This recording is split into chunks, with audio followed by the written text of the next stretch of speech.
दोस्तों राम राम प्रणाम। आपका स्वागत है आज की क्लास में। मैं अंकिता आपके लिए लेके आई हूँ आज डेवलपमेंटल टास्क। आज मिलकर सीखेंगे डेवलपमेंटल टास्क। ठीक है, विकास कार्य, डेवलपमेंटल टास्क। ठीक है, डेवलपमेंटल टास्क को जानने से पहले इसकी एक डेफिनेशन लिख लेते हैं। इसकी डेफिनेशन होती है social expectation from child on each level is called developmental task. क्या होगा? Developmental task. Social expectation from child कि समाज की कुछ अपेक्षाएं होती हैं बच्चे से हर लेवल पे, जैसे जैसे उसकी एज बढ़ती जाती है तो जो अपेक्षाएं होती है वही डेवलपमेंटल टास्क होता है। जैसे अभी 3 साल का बच्चा है तो हम उससे यही उम्मीद करते हैं कि वो चलना सीख गया होगा। 6 साल का बच्चा है तो स्कूल जाने लग गया होगा, इतना तो कर ही लेता होगा, अपने खुद से कपड़े तो पहन ही लेता होगा, ऐसी अपेक्षा की जाती है। जैसे 18 साल के बाद 20-21 की जब कॉलेज पूरा हो जाता है तब हमसे यही उम्मीद की जाती है कि शादी तो हो ही जानी चाहिए। 21 साल के हो गए, 25 साल के हो गए हो तो शादी तो हो ही जानी चाहिए। शादी हो गई है तो 2-3 साल हो गए तो बच्चे भी हो ही जाने चाहिए। ये क्या होती है? समाज की अपने बच्चों से कुछ अपेक्षाएं होती है, वो क्या कहलाते हैं? Developmental task. एक मनोवैज्ञानिक है हैविंग हर्स्ट। हैविंग हर्स्ट ने क्या है 6 मेजर स्टेज दी है कि स्टेजेस में अभी बच्चे से क्या क्या उम्मीद की जाती है। ये स्टेजेस क्या है? Birth to old age. ठीक है, 6 मेजर स्टेज है हैविंग हर्स्ट ने दी है birth to old age. First क्या है? Infancy and early childhood. जो हमने पिछली स्टेजेस की थी वो अलग है, ये क्या डेवलपमेंटल टास्क के अकॉर्डिंग स्टेजेस हैं। ठीक है, तो क्या है? इन्फेंसी एंड अर्ली चाइल्डहुड, और इसकी क्या है? Birth to 6 years. Okay, birth to 6 years. Second stage क्या है? Middle childhood. मिडल चाइल्डहुड की क्या एज है? 6 टू 12 ईयर। थर्ड है एडोलसेंस, इसकी क्या है? 13 टू 18 ईयर्स। फोर्थ क्या है? अर्ली एडल्टहुड, इसमें क्या है? 19 से 30 साल। फिफ्थ क्या है? मिडल एडल्टहुड, इसकी एज क्या है? 30 टू 60 ईयर्स। और सिक्स क्या है? Later maturity. ये है लास्ट स्टेज 60 ईयर प्लस। इसमें क्या है? ओल्ड एज आ जाती है 60 ईयर प्लस। फर्स्ट होगी infancy and early childhood, birth to 6 year. Middle childhood 6 to 12 year. Adolescence 13 to 18 years. Early adulthood 19 to 30 years. Middle adulthood 30 to 60 years. Later maturity 60 plus. ठीक है, अब आगे करेंगे। सबसे पहले फर्स्ट को एक्सप्लेन करेंगे। ठीक है, बर्थ टू 6 ईयर। इसमें एक्सप्लेनेशन तो यही होगी कि इस एज में बच्चे क्या क्या करते हैं और समाज के बच्चों से क्या क्या उम्मीदें होती है। इसमें क्या था? इन्फेंसी और चाइल्डहुड और अर्ली चाइल्डहुड। ठीक है, तो इसमें क्या क्या पॉइंट होते हैं आप खुद ही अपने आसपास के बच्चों को देख लीजिए कि 6 साल तक बच्चा क्या होता है? वॉक करना सीख जाता है। ठीक है, सॉलिड फूड खाना लग जाता है, खाना खाना शुरू कर देता है ना बच्चा, बातें तो करता ही है, तो टॉक करना सीख जाता है और अपना बॉडी वेस्ट रोकने लग जाता है, कंट्रोल बॉडी वेस्ट। ठीक है, और क्या होता है? सेक्स डिफरेंसेस, उसे ये तो पता चल जाता है कि ये लड़का है ये लड़की है, सेक्सुअल मोडेस्टी। ठीक है, बच्चे को नॉलेज हो जाती है कि ये लड़का है ये लड़की है, उसको थोड़ा सेक्स डिफरेंस पता चल जाता है। आगे क्या है? Physiological stability. फिजियोलॉजिकल स्टेबिलिटी, इसमें क्या क्या आएगा? इसमें मतलब गेम्स खेलना, कोई भी गेम्स खेलना, वोकर में बैठ के चलता है ना, कोई भी चीज़ को सही से पकड़ने लग जाता है, थोड़ा बहुत तोड़ने लग जाता है, तो ये फिजियोलॉजिकल स्टेबिलिटी आ जाती है बच्चे में। और सिंपल कॉन्सेप्ट को समझ जाता है। सिंपल कॉन्सेप्ट क्या होते हैं? जैसे सर्दी में स्वेटर डालनी है, गर्मियों में पतले कपड़े डालने, स्वेटर नहीं डालनी, तो उसे इस सब बात का पता लग जाता है।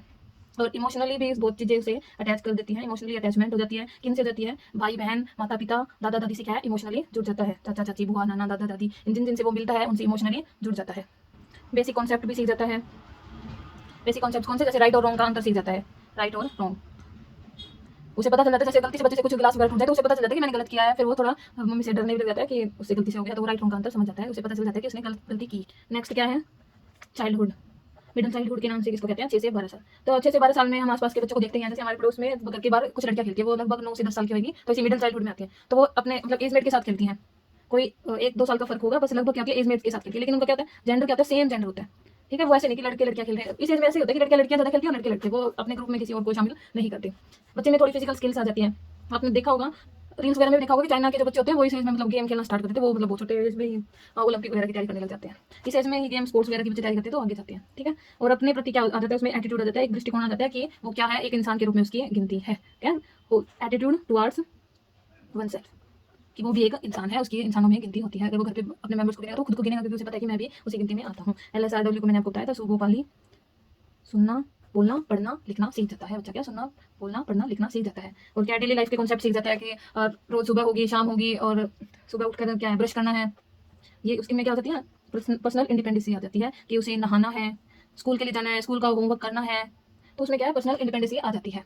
ठीक है, और कुछ वैल्यूज भी आ जाती है, स्केल ऑफ वैल्यूज, कि अगर आप गलत करोगे तो आपके साथ गलत ही होगा। वो एक इमनेंट जस्टिस पर बिलीव करते हैं कि अगर आप गलत करोगे तो आपके साथ गलत होगा। ठीक है, ये समाज इन बच्चों से उम्मीदें रख रहा है। क्या उम्मीद रख रहा है? कि ब्रश तो कर ही लेता होगा, नहा तो खुद सकता ही है इस एज में। ठीक है, जैसे ये क्या है? सोशल इंट्रैक्शन भी बच्चे की ज़्यादा हो जाती है इसमें।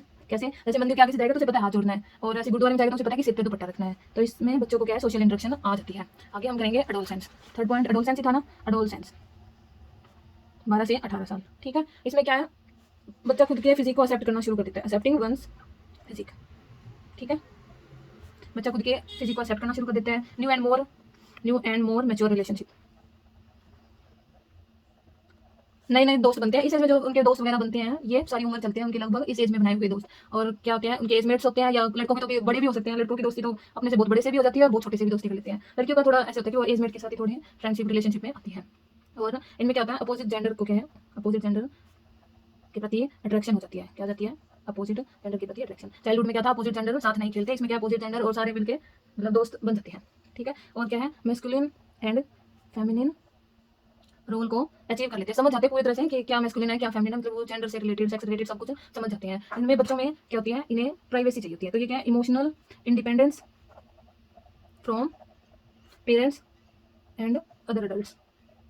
मतलब घर पर कोई भाई बहन माता पिता है तो उनसे क्या है, उन्हें स्पेस चाहिए होता है, पर्सनल इंडिपेंडेंस चाहिए होती है, इमोशनल इंडिपेंडेंस, क्योंकि वो अपनी इमोशन जल्दी से शेयर नहीं करते, ठीक है। और बच्चे इसमें इकोनॉमिकली इंडिपेंडेंस भी होने की सोचने लग सकते हैं, ठीक है। और अपने प्रोडक्टिव आइडिया से क्या करियर बनाने की सोचते हैं, प्रोडक्टिव करियर, ठीक है। इकोनॉमिकली इंडिपेंडेंस होना चाहते हैं, प्रोडक्टिव करियर बनाना चाहते हैं। और क्या है इसमें, मतलब वैसे तो कोई जरूरी नहीं है, हर किसी की पर्सनल चॉइस होती है। मैरिज के बारे में सोचने लग जाते हैं, ठीक है। मैरिज एंड फैमिली प्लानिंग करने लग जाते हैं।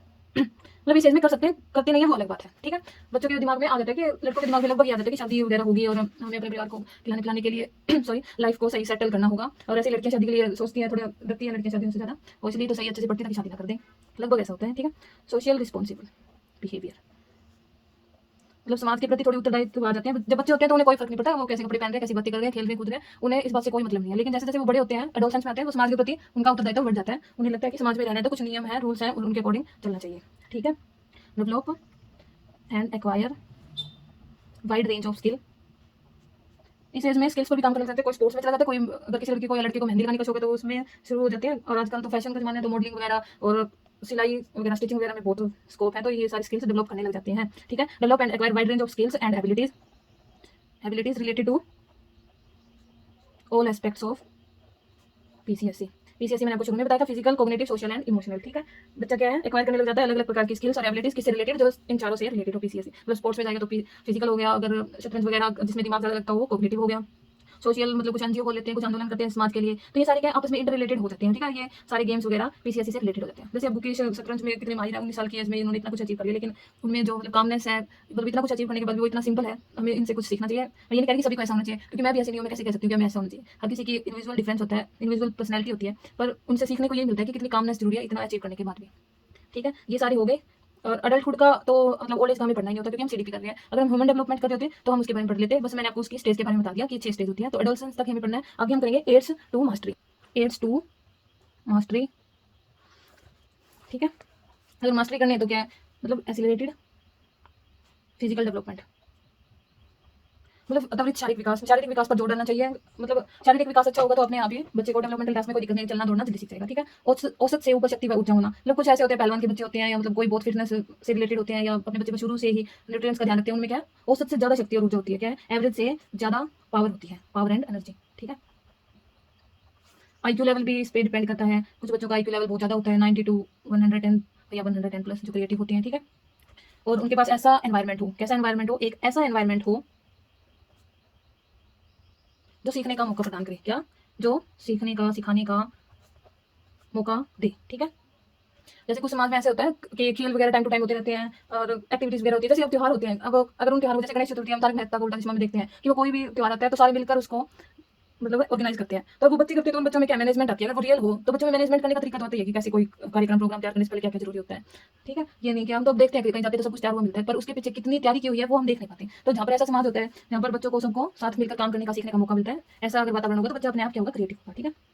और माता पिता द्वारा और टीचर द्वारा क्या गाइडेंस मिलती रही, अध्यापक द्वारा समय समय पर गाइडेंस मिलती रही, ठीक है।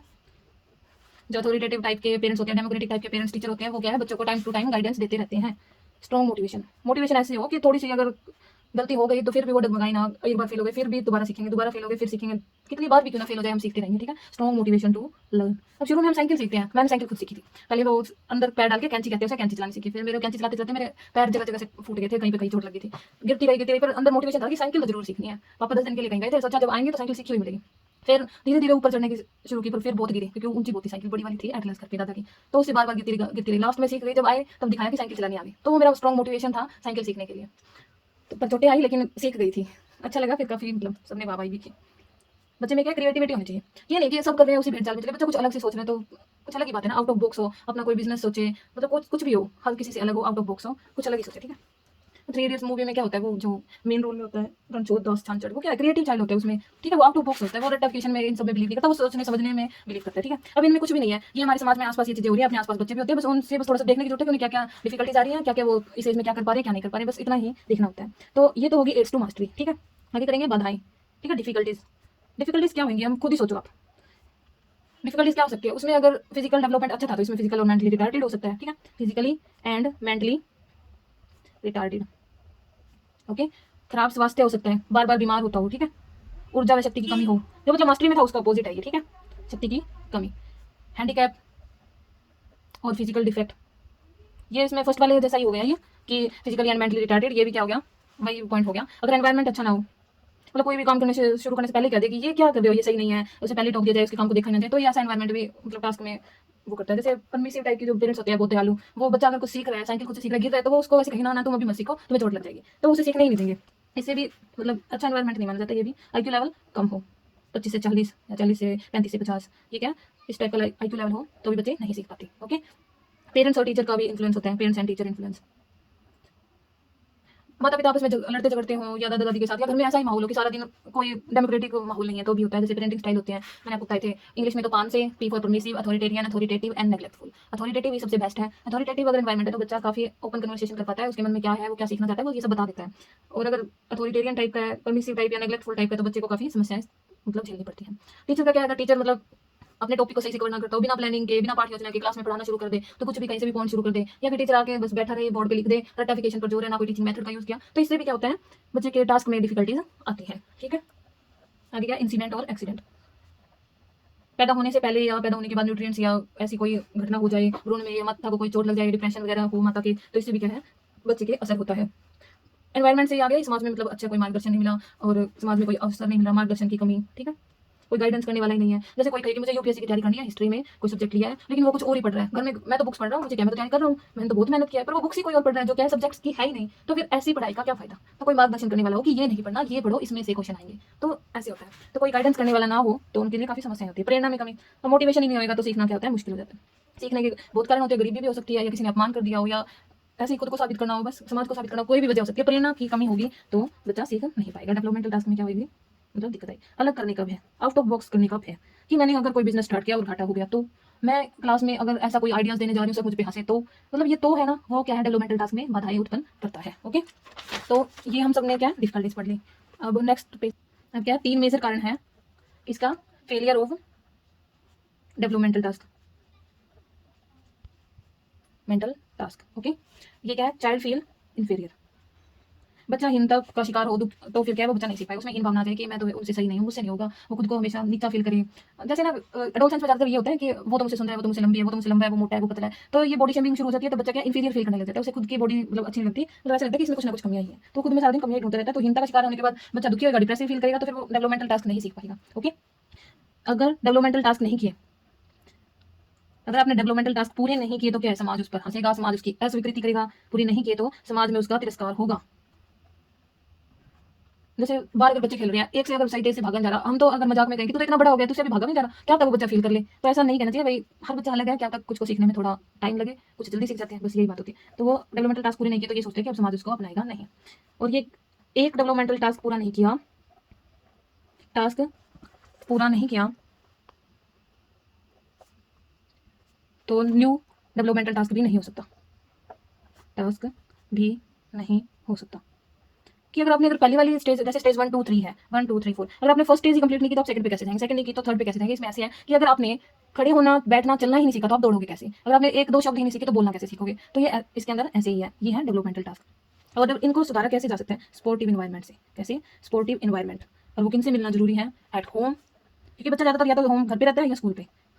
क्या है, sportive environment at home and school can greatly facilitate let the accomplishment of these developmental task कि घर परिवार और स्कूल का सहयोगपूर्ण वातावरण ही इन टास्क को पूरा करने में सहायता कर सकता है। ठीक है, तो आज हमने क्या पढ़ा, डेवलपमेंटल टास्क। डेवलपमेंटल टास्क क्या होता है, जो समाज की बच्चों से अपेक्षाएं होती है एक एज के अकॉर्डिंग, उसे क्या कहते हैं, डेवलपमेंटल टास्क। हैविंग हर्ष ने 6 स्टेजेस दी थी, इन्फेंसी ऑफ चाइल्डहुड, और सेकंड क्या थी, middle childhood, third adolescence, fourth क्या हो गया, अडल्टहुड, और फिफ्थ क्या हो गया, मिडिल अडल्टहुड, और लास्ट हो गया लेटर मेच्योरिटी या ओल्ड एज। हमें क्या करने हैं, 3 करने हैं, इन्फेंसी और चाइल्डहुड और मिडिल चाइल्डहुड और एडोलसेंस। इन सब के अकॉर्डिंग क्या क्या बच्चे को टास्क करने चाहिए और क्या क्या बच्चे कर लेते हैं। जैसे इन्फेंसी में बच्चा चलना सीख जाता है, दौड़ना सीख जाता है, और चाइल्डहुड में बच्चा क्या स्कूल जाने लग जाता है और अपना सारा काम खुद से करने लग जाता है, सेम जेंडर के साथ खेलता है। और एडोलसेंस में क्या होता है, बच्चा मतलब बच्चे के रिलेशनशिप काफी मैच्योर हो जाते हैं, अपोजिट जेंडर के प्रति अट्रैक्ट होता है, उसमें मतलब कोई भी काम करने की एक उत्सुकता होती है, मतलब तनाव और तूफान की अवस्था होती है ना, इसलिए इसमें बच्चा मतलब बहुत ज्यादा इनसिक्योर फील करता है किससे रिलेटेड, कि उसे ऑक्यूपेशन करना है या उसे पर्सनैलिटी डेवलपमेंट के ऊपर काफी वो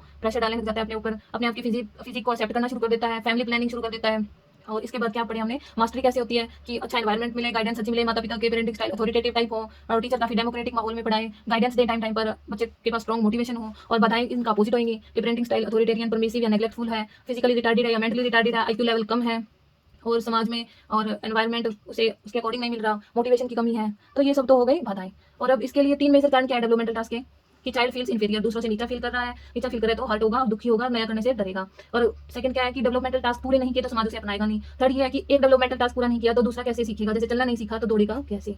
और इनको कैसे सही से सुधारा जा सकता है, क्या है, घर परिवार और स्कूल के द्वारा सहयोगपूर्ण वातावरण प्रदान करके इन टास्क को क्या है, गेन किया जा सकता है।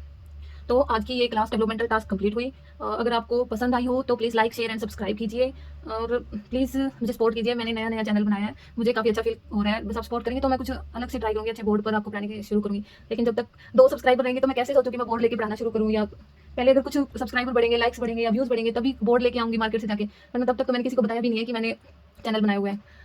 प्लीज़ सपोर्ट कीजिए मुझे।